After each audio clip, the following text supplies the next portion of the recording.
First, they said that Joker would be a movie that would be dangerous to see. Then they said Joker was a movie pandering to the worst kind of people. Apparently, they meant people that enjoy good films. Whether or not you agree with me that Joker is one of the best films in the last decade, most people found the film at least above average, worth seeing. So much, in fact, that the film passed $1 billion at the box office without relying on the free money that China provides today's piss-poor cinema. Oh, my docky. This is my black cat. He's not normally allowed down here because he chews cables, but I'm giving him a chance today. Just like many people gave the Joker a chance. So many, in fact, that they drowned out the absolute morons online that wasted public time and money diverting law enforcement officers to sit in a theater for nothing. Turns out they should have been spending their time at Popeyes. That chicken sandwich has been far more dangerous for people than this movie ever would. Now, get ready for the unending rees of a confirmed Joker sequel. They actually read it into existence. The absolute morons that had so many of these horrible hot takes read a film into $1 billion at the box office. One of the few films I've ever seen more than once in the cinema. In fact, as long as I can remember, it's the only film I saw twice in the cinema. Today, via The Hollywood Reporter, on October 7th, Joker director Todd Phillips headed to Warner Brothers Pictures. Group chairman Toby Emmerich's office buoyed on the film's $96.2 million opening weekend haul. Sources tell The Hollywood Reporter he proposed an outsized idea: the rights to develop a portfolio of DC Origins characters. Yes, please. Oh my God. Especially if you take some time on some of the more obscure ones, because people, if they can cross the line into great film instead of just superhero movies, a lot of our favorite superheroes from childhood can kind of get a rebirth. Emmerich balked. After all, Warner Brothers is very protective of DC canon. All other DC deals have been for one film and only one film. But Phillips did emerge from the meeting with the rights to at least one other DC story, sources say. And now that Joker crossed $1 billion, a sequel is on the way. As the movie keeps raking money in overseas, Phillips is in talk to reprise his role as a director for a second Joker outing. He and Scott Silver, who penned the gritty Joker screenplay, will write the follow-up, THR has learned. Warner's has sequel options in place for Joker star Joaquin Phoenix, who has emerged as a strong contender for the Oscar for Best Actor. Of course he should win that Oscar. There's no doubt about it. Joker marks the fourth DC title to cross $1 billion, following in the footsteps of 2018's Aquaman, 2012's Dark Knight Rises, and 2008's Dark Knight. But its $60 million budget is far less than those previous films. Think about that. If I could put that in to like more reasonable perspectives, it's like putting $60 in and getting $1 million out, or 100,000. Either way, for studios to spend $60 million, by the way, most of that was probably on paying Joaquin Phoenix and Todd Phillips. When you spend only, quote unquote, $60 million and you pull out $1 billion, I mean, that will buoy a lot of terrible flops. I'll tell you this. So it almost assured of generating profits of more than $500 million. Warner has a 50% stake, while Village Roadshow and Braun Studios each have 25%. The Unexpected Bounty is also generating a huge payday for Phillips, age 48. Sources say when the director will earn close to $100 million when the dust is settled. He deferred his upfront salary in exchange for a bigger slice of the adjusted gross. That is what you call betting on yourself, Todd Phillips. Congratulations to you. You earned every penny of it.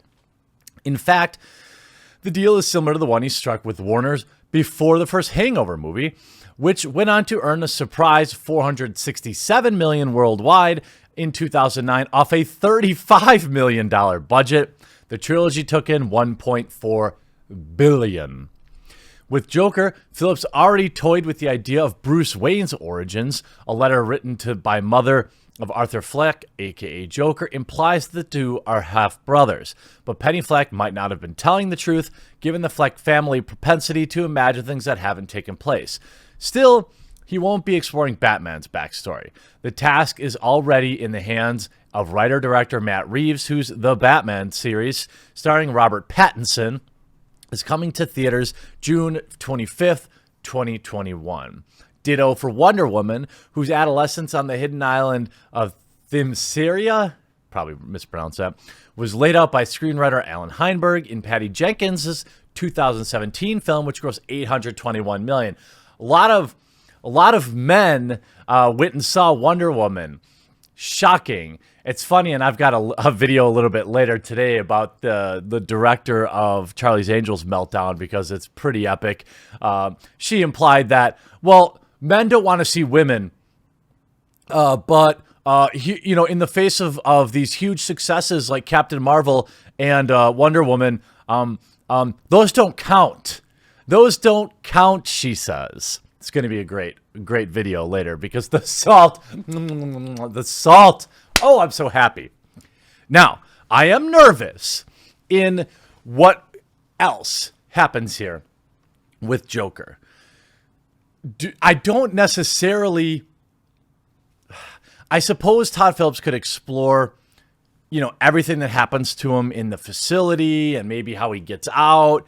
At this point, really, Joker hasn't shown any interest in committing crimes or doing any true evil, except for people whom, in his opinion, have wronged him. Now, if that list gets bigger, if he finally does snap, that would be an interesting process to watch. I think he basically did snap in Joker, but there maybe is a second level.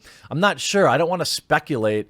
Will Joker 2 make $1 billion? I mean, only if it's as good as the first. I know that's such an obvious thing to say, but at the end of the day, I think the best marketing still is only kind of effective at getting people to leave and go spend $50 at the cinema. Bad marketing, however, is very effective at keeping them out. Just ask Ghostbusters 2016, Charlie's Angels, or any actual movie that was good that just had bad marketing. The most powerful thing that will get people to see a movie if it's good, and if it's bad, they won't come.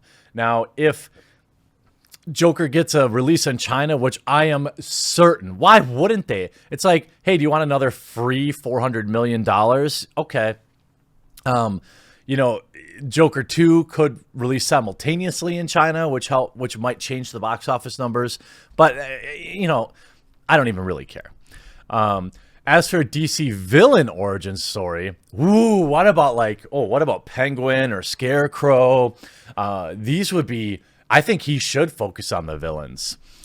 As for a DC origin story, that could be mine next. Phillips would be well suited for either Darkseid, a tyrannical ruler who is worshipped by some as the god of evil, or Metropolis power-mad one-percenter Lex Luthor. No, I don't like those. I hope not.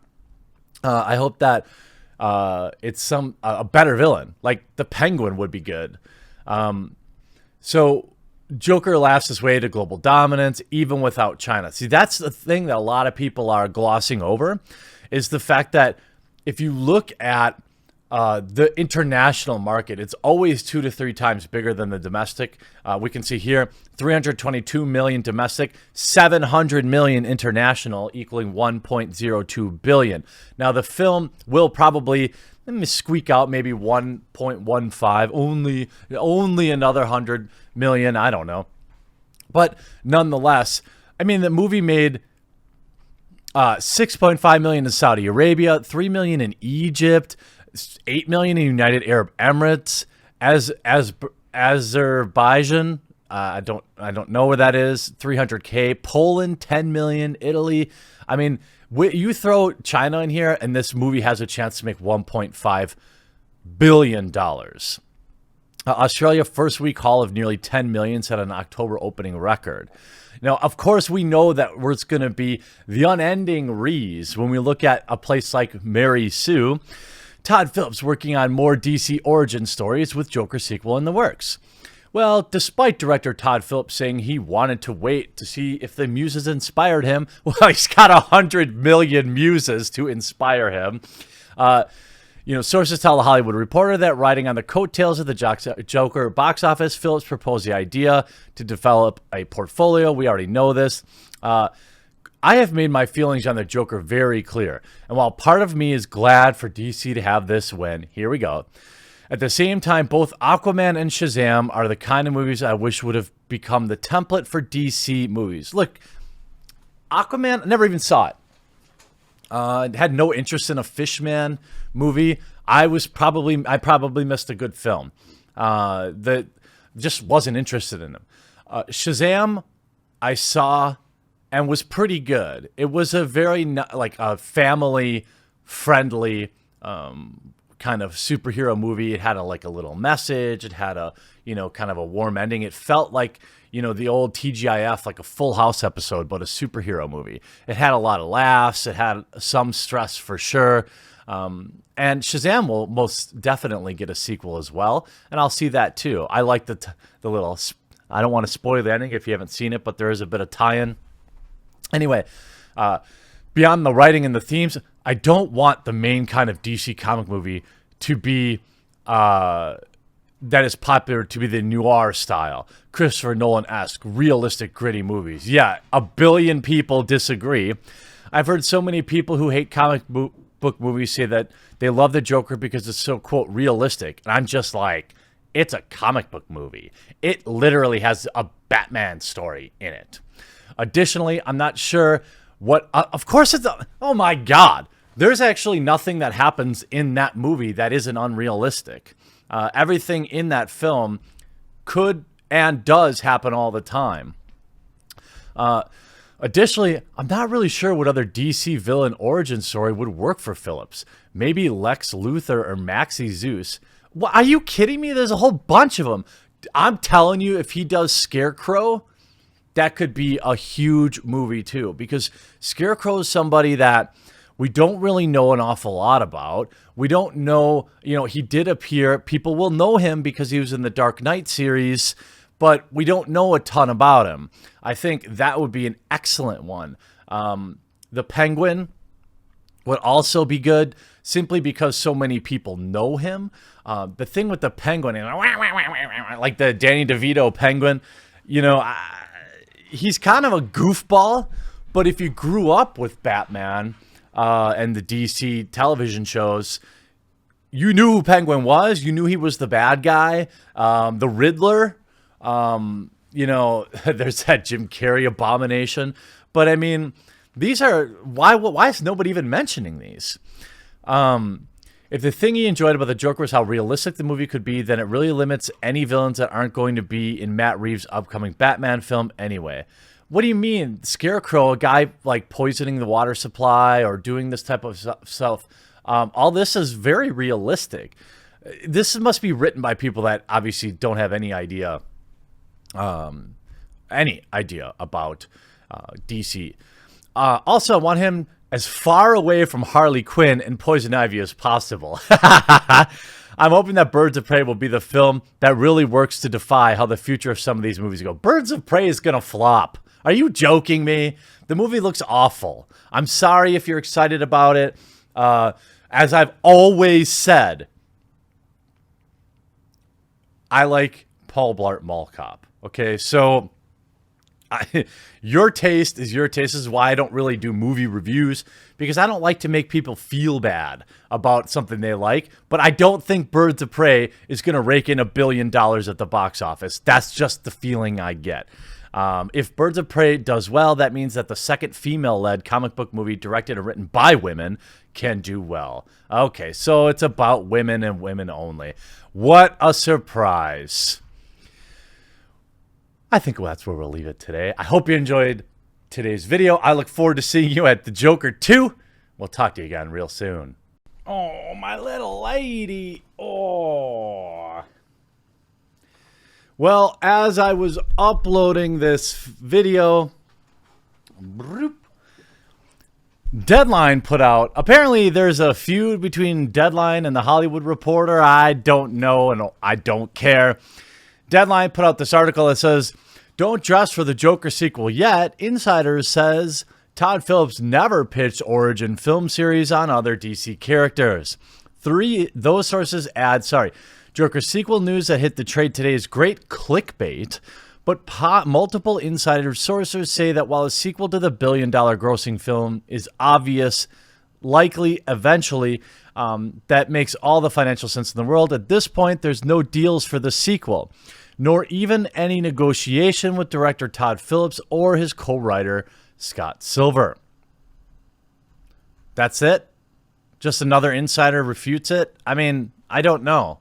And then they add at the end, no one is saying Joker sequel won't happen someday, but multiple sources said nothing's happened yet.